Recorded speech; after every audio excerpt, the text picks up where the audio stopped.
and you buy a pool, and it's like if your penthouse shoot, if your solo penthouse shoot was video. Yes. It's very Okay. much, yeah, that's very much what it is. And it's no, it was great. It's fun.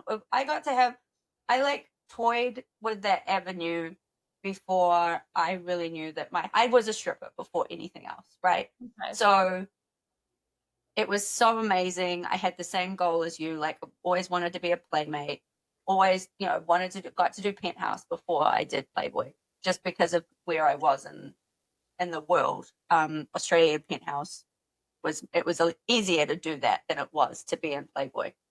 But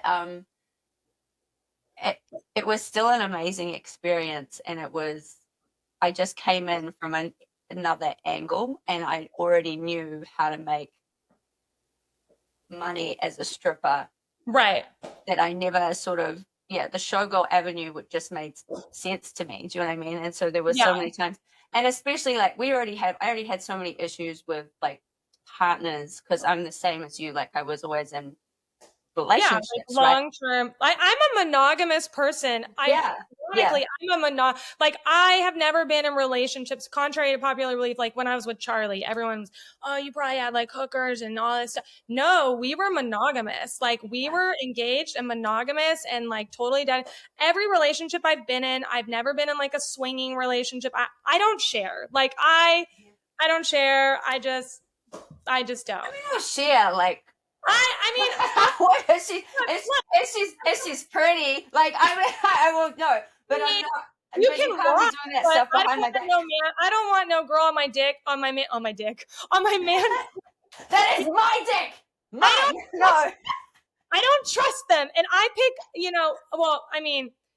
The individuals that I'm attracted to are like high quality people. So it's like I don't trust people. I have trust issues. Like I don't trust people at all. But They might have other motives. Yeah. it's funny that you say you were a stripper, because I will never forget my first feature gig. I had never even been in a strip club before. Oh wow. And I was like, okay, so I show up, it was Myrtle Beach, and I forget the Masters. I think it was Masters was the name of the club. I don't remember. It was in Myrtle Beach. No, yeah. I know. Was it Masters? Okay. Mm-hmm. It was, I remember, and I walk in and I'm like, oh my God, my roadie's with me, and I'm like, and he's the only one who knows that like I've never been in a strip club.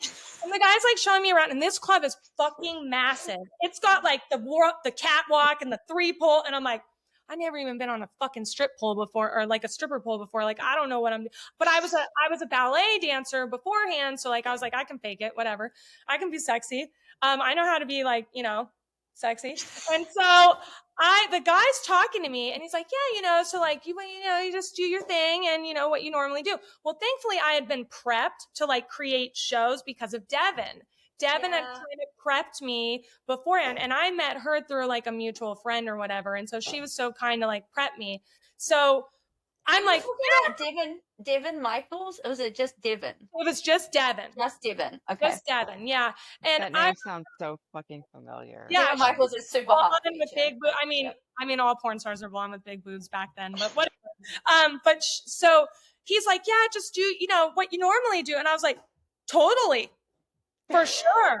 And he's like, yeah, so like, what do you normally do? I was like, oh, just, and he was like, oh, so your show's a secret. And I was like, yeah, for sure. I had never given a lap dance before. And he was like, so do you do dances? And I was like, yeah. And I'm like, what the fuck are dances? Like, I don't even know what do you mean dances? And he's like, okay, cool. So like, do giveaways? And I'm like, yeah, totally. Like, I'm like, for sure. And he's like, all right, what do you have? Like, what kind of games? He's like, oh, I bet you play like cooter ball, huh? The fucking word. And I was like, yeah, I love cooter ball. He's like, you do? Because everyone hates it. And I'm like, totally, cooter ball. Awesome. And I'm like, the fuck is cooter ball? So I remember I meet the house mom, and she was a beautiful seamstress. She ended up making some of my costumes, but she was so good at her craft. And I pull her aside. I'm like, look, lady, like, I don't even know what the fuck cooter ball is. I've never even been on a strip pole. Like, I don't know what the fuck I'm doing. And she was like, fake it till you make it, baby doll. And I was like, fake it till I make it. And she goes, fake it till you make it, baby doll. And ever since then, I have been, if I'm in a situation where I'm like scared, nervous, or whatever, I play back her holding my arms and saying, fake it till you make it, baby doll. And I faked it till I made it. And I was like, oh, this is awesome. And then I was featuring every single weekend for like 10 years straight. And then I got tired and old. Yeah.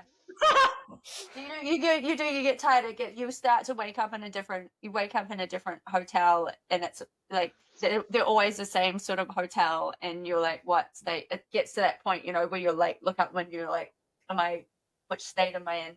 And it's not glamorous. Like, everyone thinks, like, oh, I bet you get put up. And sometimes, especially the Midwest, you get put up in these fucking ho-dunk. Like, you don't even know. Like, there's no, like, they're like, I'm sorry, what is, like, what do you mean, what is McDonald's? The nearest McDonald's is, like, 45 minutes away. And you're like, well, what do you eat? They're like, we've got this, like, diner that they still allow smoking in. And you're like, where is It's true, right? It's so true. You're like, what the fuck? I will never forget. I walked into a Waffle House for the first time, and it was in the South where like in Georgia. I know exactly what you're talking about. No, oh my god. And I walk into this Waffle House, and I keep in mind, I'm like a smoker too, right? At the time, I don't smoke anymore, but like at the time I was a smoker. And I walk in, and I'm like, yo. Why the fuck is that guy eating a waffle and smoking a cigarette at the same time? Yes. Is it I did the same thing. So, no, it horrified me. And I've had the same experience, but I was with my husband, and we just stayed at some shitty hotel where I think we were on our way down to Florida. And this is because he traveled with me for a while, right? Which was awesome. But we're on our way down to Florida, and we stopped in Georgia, and we just stayed at this like tiny little motel for the night because we just couldn't drive anymore. And I'm starving, and I'm fucking picky as shit eater. I'm vegan. I'm gluten free. It's like the worst. You're vegan. You're gluten. You're on like a diet. Yeah, and we always try to start a diet right when the tour starts. Yeah, no, I can't eat anything but fucking lettuce. Always like eggs. Like whenever I'm like done dancing, I'm like, I want scrambled eggs, and they're like, scrambled eggs. I'm like, scrambled eggs with ketchup, and they're like, there's no fucking open availability, and I'm like, they're like, you got Jack in the Box, and I'm like, do they have eggs? Like, you know what I mean? Yeah. No, we walked into Waffle House. I'm listening. It's everybody's just smoking. It's all right. Everybody is smoking, and it was like, I'm like, you couldn't smoke inside, I think, for the last 20 years, 25 years maybe in New Zealand. Like, no, wait, I was stripping and they just quit. So it was like, I think I was 19. So like 21 years you haven't been able to smoke inside anywhere in New Zealand. Right. And so we walked into this Georgian fucking Waffle House where I can't eat anything but the lettuce and tomatoes anyway. Because you're vegan. And I'm like, and they're like, what's so horrified? Yes. Vegan is. My husband's like, are you okay? I'm like, I'm just like, no, I'm not. I can't do it. No, like you order yourself something. I'm sitting in the car. I can't do this. I can't sit in this fucking smoke. And I'm like trying not to be rude, but I can see these very Southern people just looking at this, at me being like, what the hell is this bitch's problem? Like, I was just like, I'm trying not to be like mortified, but I was so grossed out. I can't believe you can still smoke. But and I was a smoker and I thought it was disgusting. No, it is gross.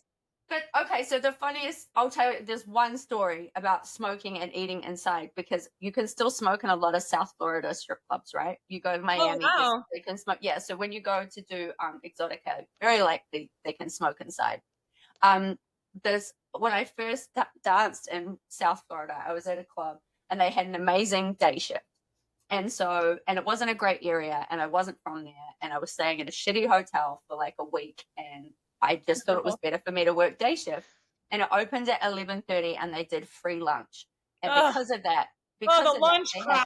Yes, but it was the best money, and it was all old retirees, right? But there was this moment in time where, because I didn't do rooms in that particular club, I would only do the like on the floor dances for $10 a song, or like the friction dances. It was super classy place. friction dances for dances. $25. Friction You dances. make really good money. But so there's this moment at 11:30 on a fucking Tuesday morning where this 75-year-old man has picked me to stand there with no panties on, with one leg up on the table, and he's got a plate of meatloaf, a glass of scotch, and a cigar, and he's eating his meatloaf, drinking his scotch, and smoking his cigar while like in increments, just like turning And over, blowing the smoke at you. looking at my pussy. And there was like this moment where I'm like, at what point in my life, like what turn? How did I get here? Get here, and why am I here? It's 11:30 on a Tuesday. I've got my pussy in this guy's face while he breathes smoke rings and eats meatloaf. It was. I'm in Miami, bitch. You're like, I made it.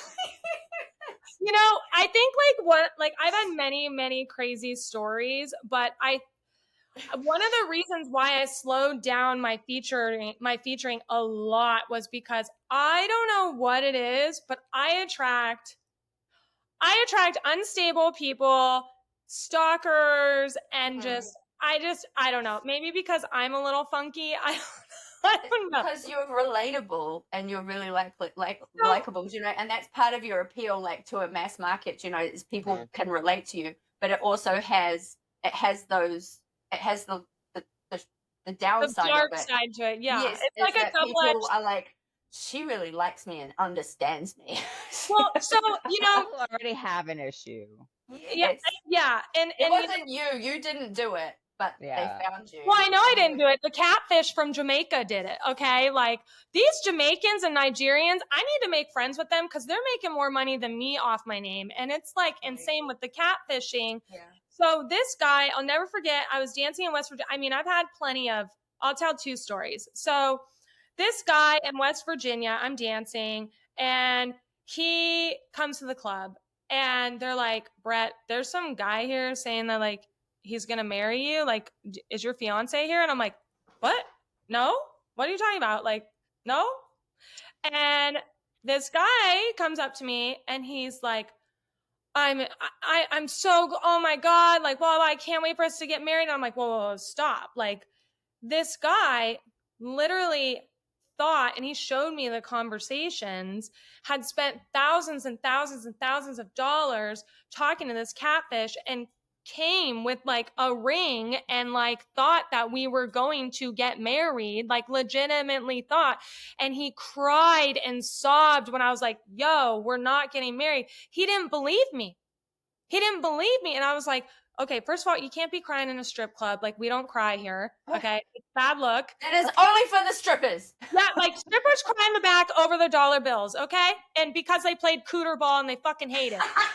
That's why we're crying, all right? Because you fucking kept throwing that stupid crumbled up ball at my eyeball. And we now have to unroll. And they fucking throw it at your eyeball every time. And I'm like, God. But anyways, so he's like crying, whatever. And he's like, give me all this. I'm not whatever, okay? Then the other story was and this is why I stopped featuring locally. So I'm at the time, my boyfriend's club, and I'm there, and this guy shows up at the door, and he's like, I'm here to see my girlfriend. And the door guy's like,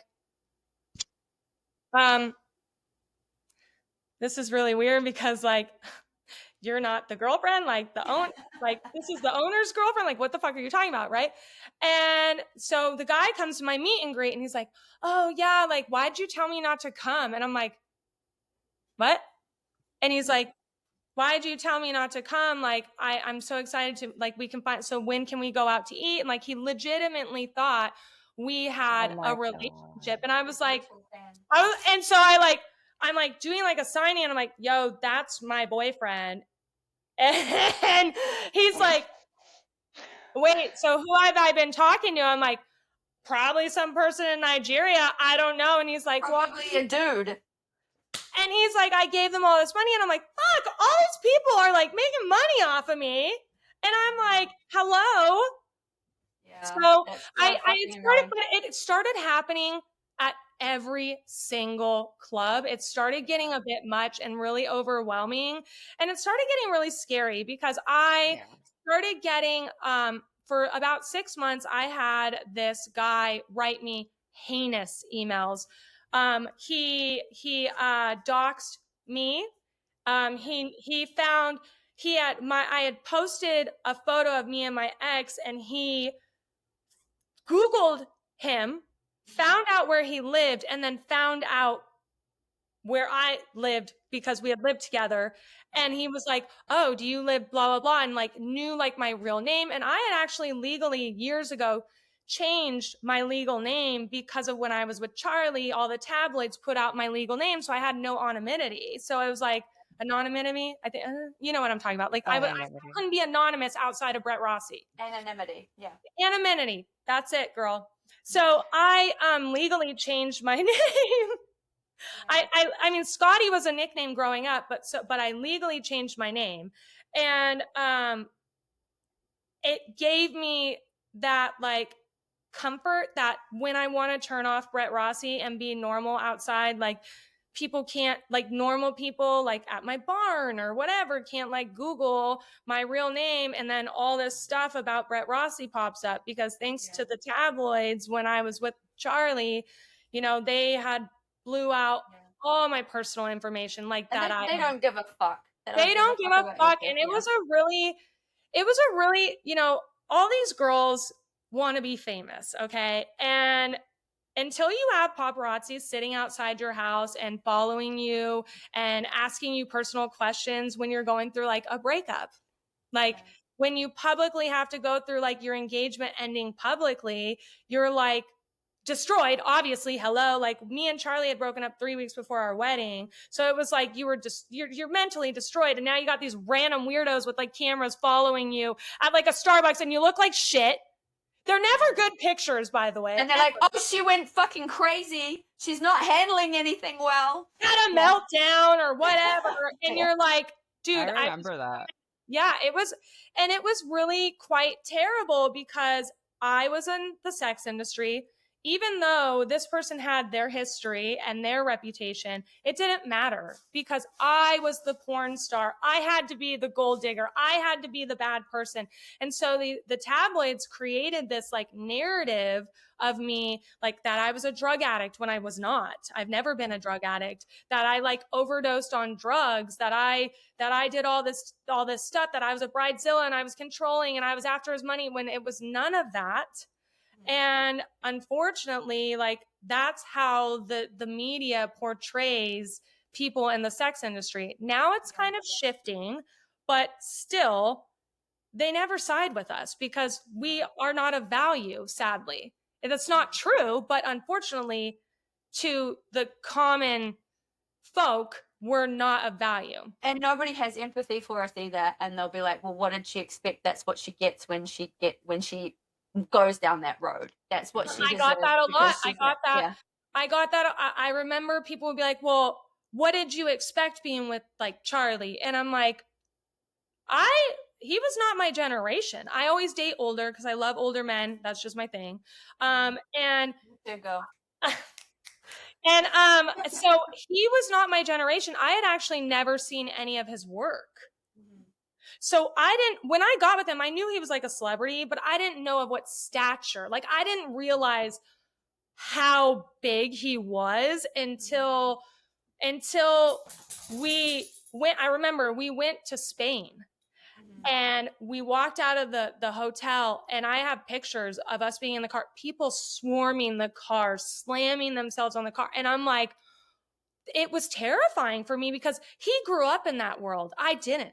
So, and I have people pulling on my arm, like wanting pictures with me. And I'm like, me, like, I'm just a fucking nobody. Like, what do you want? And they're like screaming and following us. And, you know, when we were together, I had to have security because the fear was that I was, you know, either going to get like kidnapped or hurt or stalked or whatever because of my affiliation with somebody that was of such great stature. So it was crazy. Like and so now. And that was, do you think that was definitely heightened and made worse? I don't want to say by the fact that people knew that you did porn, so they wanted even more of you. Yeah. I think because and they loved, the tabloids loved to say porn star, and it was like, dude, at that time I hadn't even like done boy girl, so I was like barely a porn star. Like I was just like a nude model, you know what I mean? So it was. But porn star sounds very Porn star is salacious. It's whatever's, and I learned whatever sells. So here's a secret that a lot of people don't know about the mainstream industry. So I was at like my height of popularity. Obviously, my name was out there, and I wish social media was what it was to what it is today, because I could have parlayed it and made a lot of money. I made good money, but I started making friends with the paparazzi so they would leave me alone and give me privacy. And so what you would do is you'd be like, you would have like your publicist call like, TMZ or the Daily Mail or whatever and be like, oh, Brett's going to be at blah, blah, blah, blah, blah, at this time. And, maybe if you pay her 10 grand, she'll say something to you. And they would be like, okay, what will she say? And they're like, well, what do you want to ask? And so it turned into this like negotiation where you started getting paid to show up to places. So like the Kardashians and all that stuff, they're now beyond that. So there's like a level. So the first level is like you pay them to follow you, unless like there's a big story. Like with me, I kind of skipped that phase. And then you get to the phase where it's like they'll literally pay you for your photos or for your presence. And then you get to the part where you're like the Kardashians or Brad Pitt or whatever, and they just stalk you. So it's like, so I was in between the stalking, and then I was like, wait a minute. I had a friend who like was like a celebrity fixer, and he was like, yo, like you can make some money off this. And I'm like, what do you mean make money? Like I'm mortified. Like I hate this. And he's like, well, we're going to turn it into a lucrative thing for you. So I'd be like, fuck, okay, I'm going to Starbucks at this place at this time. I'm not saying anything, but you're giving me like 8 grand for my picture. And they would do it. And I was like, cool. Like, cool, okay. The only shitty thing is you can't control the narrative that they're going to spin. So, next thing you know, you're in the fucking grocery store and you see yourself on like the cover of Us Weekly, and it's like, Brett Rossi overdosed on drugs. And you're like, it's a horrible photo of you like having I was just buying oranges. And you're like throwing, like you're in the middle of like going like, what? And they're like, oh, look, you're throwing a fit. And you're like, no, I was just yawning. Like I was literally yawning. And they make and you're like, wow, dude, this fucking sucks balls. But at least, it is what it is, like that. And a lot of people don't know that side, like the mainstream side of things. Like fame is not what you think it is, especially if you're a sex worker. It will never be it. They may kind of slightly accept you, but you'll always be a sex worker. You can never make the money. Well, make the fucking money. Yeah, like just hustle. I mean, whatever. Like, we're gonna talk shit anyways, so so make sure that you're making it worth it. Yeah, for sure. I wanted to ask you about your like transition from contracts to what most people are doing now, and that is like really being your own content creator and being in charge of everything that you do.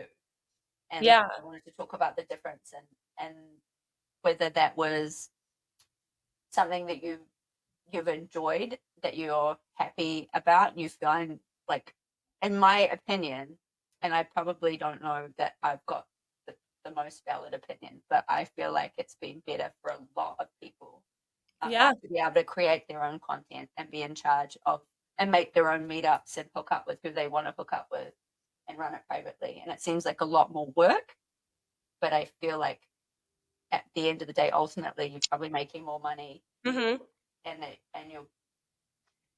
your content is what you're in control of. So nobody's telling you who to do and what to do, right?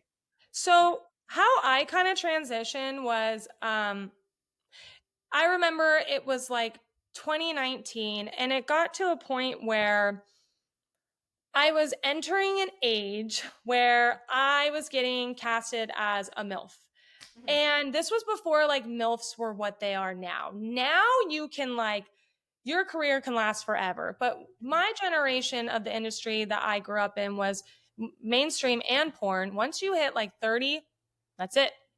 You know, that's it. Like, you better fucking hope you either found a husband or a real job or something, or set yourself up financially.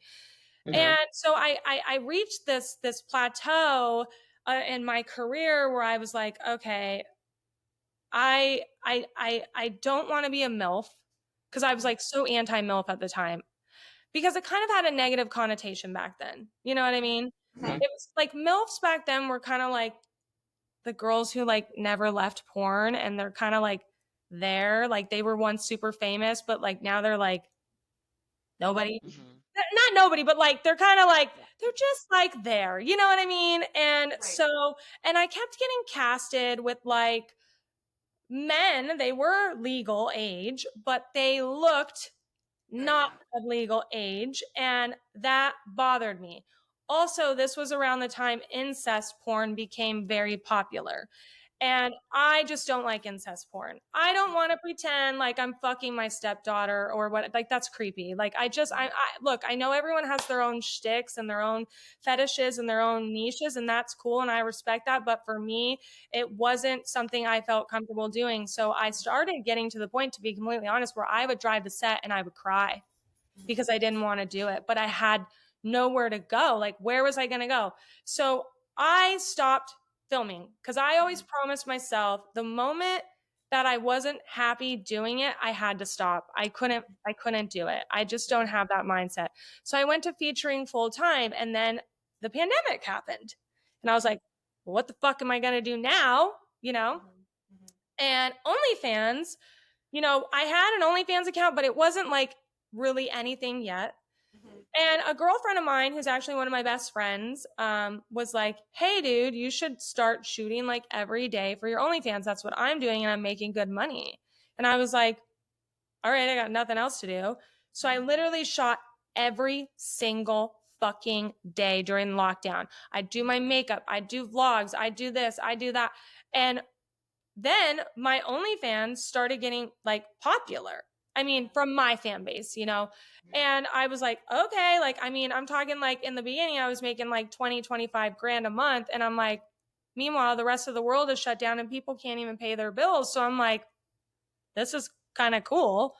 And then when the world went back to normal, I actually didn't go back to featuring right away, because I was like, why? I'm making like 30, 35 grand a month. Like, what the fuck do I need to go back on the road for? And then I realized all of the good bookings that only used to book porn stars now booking showgirls because of those decisions. So thanks for that. you're welcome. And so then I became picky, and I was like, look, I'm going to start, because we all raised our rates. Yeah. All raised our rates. I could stay home and make more money. Yeah. Exactly. And so, so then, you know, Dave, my agent, who I've been with for like 16 years, was like, please come back to featuring, because none of the porn stars want to come back. And you're like the only one, please, please, please. And I was like, all right. And because I was like one of the few porn stars that came back, I was like booked and busy.